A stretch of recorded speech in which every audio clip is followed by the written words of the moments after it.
I helped my ex's sister move, and I had no idea that one favor would shatter the careful silence I'd been hiding inside for 8 months. My name is Elliot Grant. I'm 34, and I'm a widower. My wife Audrey died in a highway accident, and ever since, I've been a hollow man going through the motions, pouring 2 cups of coffee out of habit and drinking only 1. I never expected to help my ex's sister move anything.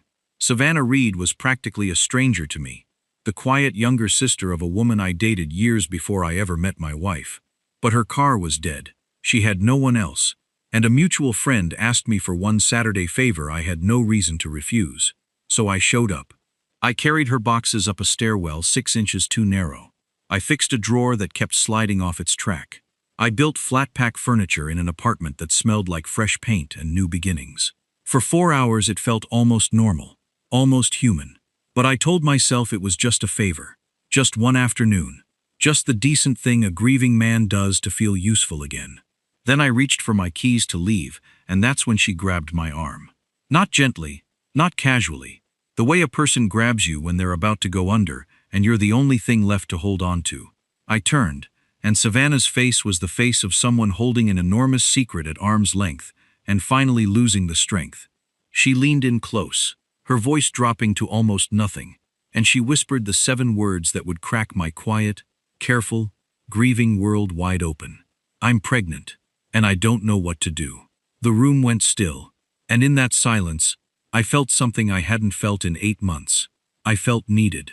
But why did Savannah whisper her secret to me, a near stranger still drowning in his own grief?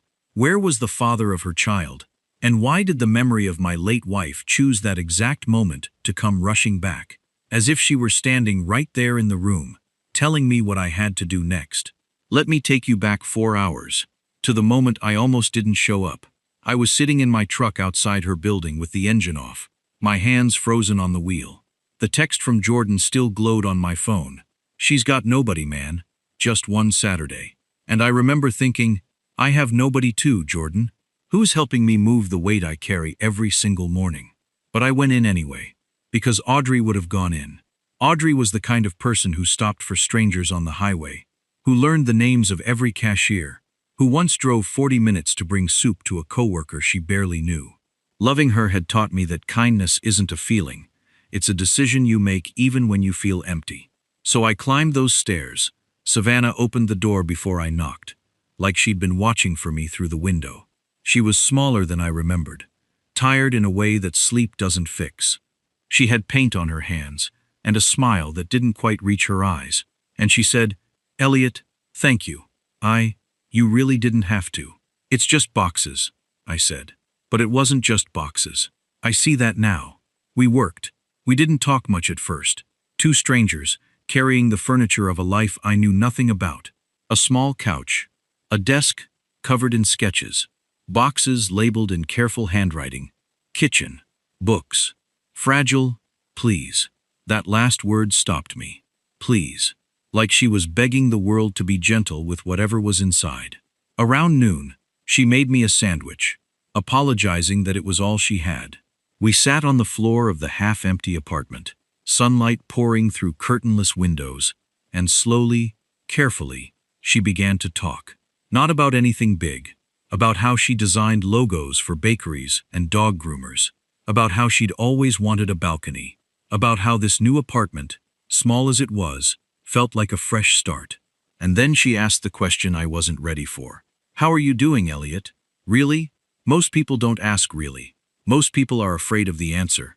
But she looked at me like she actually wanted to know, and something in my chest cracked open just a little. "I'm getting there," I said. The lie I'd told 100 times. She didn't push. She just nodded slowly and said something I'll never forget. Audrey came to my sister's birthday once. Years ago. I was sitting alone in the corner, and she came and sat next to me, and talked to me, like I mattered. I never forgot that. Her voice went soft. "I'm so sorry, Elliot. The world lost someone good." And just like that, in a stranger's empty apartment, I felt Audrey in the room. I had to look away so she wouldn't see my eyes. We finished around 4.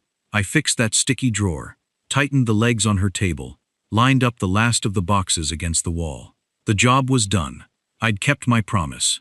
I could go home now, back to my silence, back to my 2 cups of coffee. I reached for my keys, and that's when her hand closed around my arm.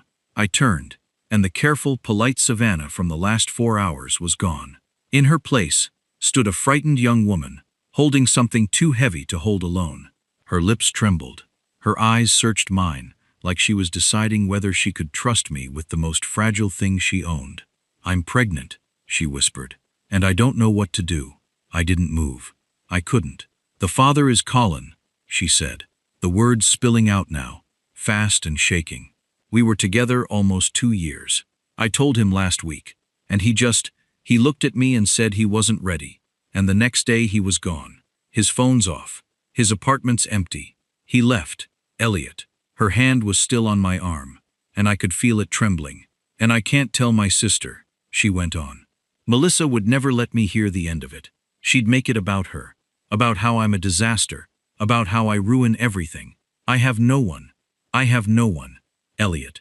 And Jordan said you were the kindest person he knew, and when you walked in today I thought, maybe I can tell him." She finally let go of my arm and pressed both hands over her face, and she started to cry. The kind of crying that comes from somewhere very deep. The kind you can't fake or stop. And here's the strange thing. The thing I still can't fully explain. For 8 months, I had been drowning in my own grief, certain I had nothing left to give anyone. I was a hollow man, an empty house, a widower pouring coffee for a ghost. But standing in that apartment, watching this terrified young woman fall apart, I felt Audrey's voice rise up inside me, as clear as if she were whispering in my ear. "That girl has a good heart. She just hasn't found her footing yet. Help her, Elliot. This is what you're for." So I did the only thing I knew how to do. I knelt down on the floor beside her. I didn't say it would be okay, because I'd learned the hard way that you can't promise that.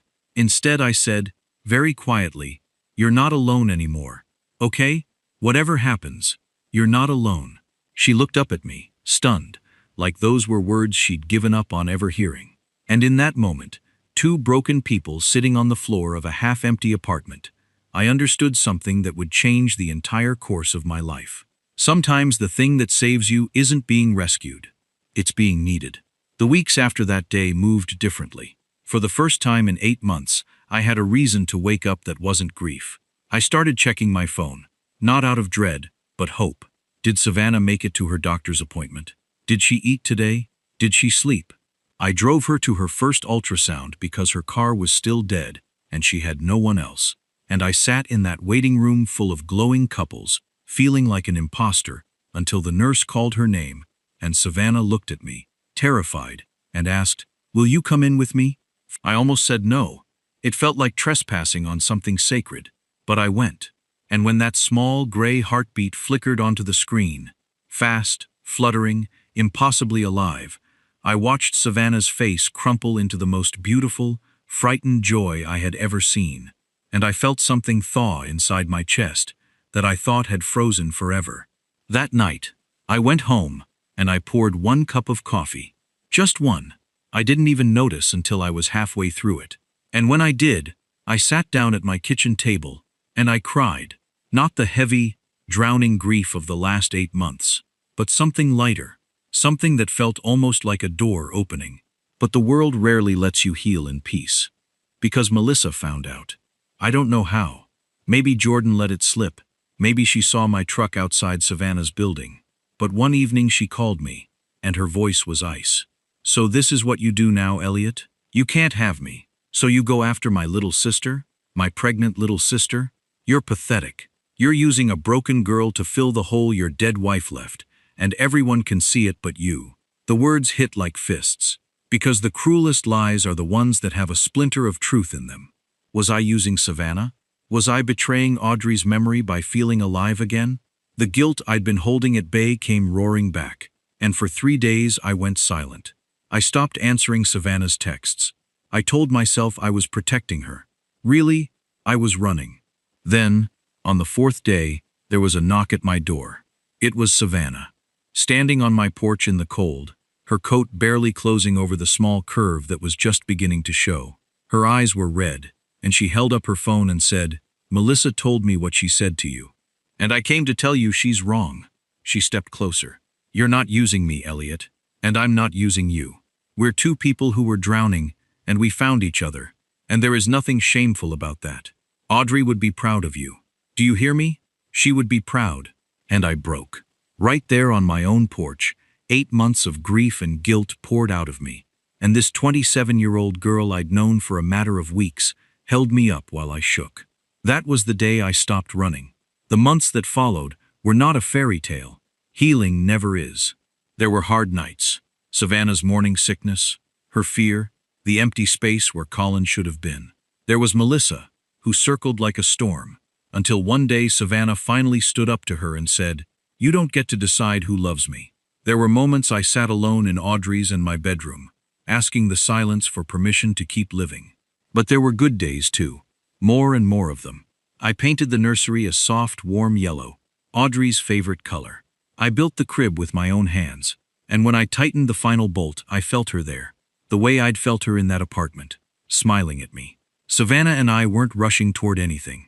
We were just two people learning, slowly and honestly, that love after loss isn't a betrayal of the past. It's the past giving you its blessing to keep going. And then, on a cold morning in spring, the baby came. I drove through 3 red lights to get to the hospital. I held Savannah's hand through every hour, and when that tiny, furious, perfect cry filled the room, I watched her become a mother, and I wept like I had never wept in my life. She named the baby girl Audrey. I didn't ask her to. I didn't even suggest it. When the nurse asked for the name, Savannah looked at me, tears running down her face, and said, "Audrey." That's because a woman I barely knew once sat next to a lonely girl in a corner and made her feel like she mattered. And because of her, this little girl has a father who showed up. A father. That word landed in my chest and rearranged everything. I am little Audrey's godfather, officially. But in every way that matters, I am her dad. I do the night feedings. I learn to braid hair from a video. I cheer the loudest at every tiny milestone. And Savannah and I, we got there slowly. Honestly, the way two careful people do. We built a family neither of us ever expected out of the wreckage of everything we'd lost. I still wake up at 6:14 sometimes. But now, instead of silence, I hear a baby's cry down the hall, and footsteps, and the small, ordinary music of a home that is full again. I helped my ex's sister move one Saturday in October. I thought I was just carrying boxes. I had no idea I was carrying myself back to life.